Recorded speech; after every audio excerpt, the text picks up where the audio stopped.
हैदराबाद के कांचीगाची बोवली में अचानक सन्नाटा टूट गया। मोर और अन्य पक्षियों की करुणामयी चीखें सुनाई देने लगीं। यह चीखें थीं उन वृक्षों के गिरने की जो सालों से इस धरती का श्रृंगार थे। कांचीगाची बोवली की 400 एकड़ की भूमि पर अब बुलडोजर गरज रहे थे। इस भूमि को, जो कभी हरे भरे पेड़ों और विविध प्रकार के जीव जंतुओं का घर थी, अब विश्व स्तरीय IT पार्क, शहरी कनेक्टिविटी और अन्य आधुनिक ढांचों में बदलने की योजना बनाई गई थी। सरकार इस जमीन की नीलामी से 10,000 से 15,000 करोड़ रुपए अर्जित करने की योजना बना रही थी। लेकिन इस विकास की दौड़ में प्रकृति का क्या होगा? छात्रों का विरोध हैदराबाद विश्वविद्यालय UOH के छात्रों के लिए यह सहन करना असंभव था।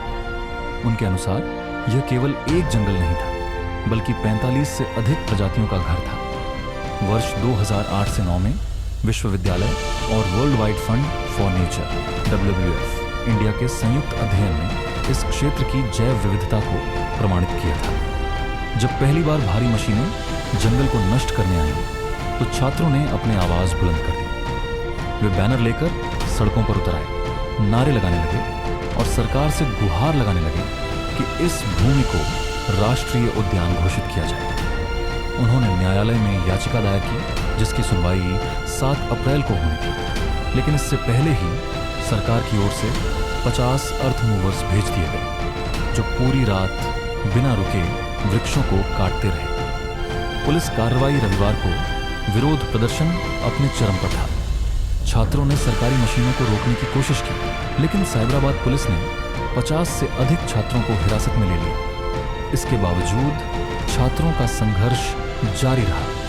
उन्होंने सोशल मीडिया पर वीडियो और तस्वीरें साझा की, जिससे पूरे देश का ध्यान इस घटना की ओर खींचने लगा। संघर्ष का भविष्य अब सवाल यह था कि क्या यह जंगल बच पाएगा? क्या विकास की इस दौड़ में पर्यावरण को पीछे छोड़ दिया जाएगा, या फिर यह विरोध एक नई क्रांति का रूप लेगा? जब छात्र हिरासत में थे, तब भी जंगल की वह अंतिम रात मोरों की चीखों से गूंज रही थी। यह केवल पक्षियों की आवाज नहीं थी, यह प्रकृति की पुकार थी। सवाल अब भी वही था, क्या कोई इसे सुनेगा? मैंने आपकी जानकारी के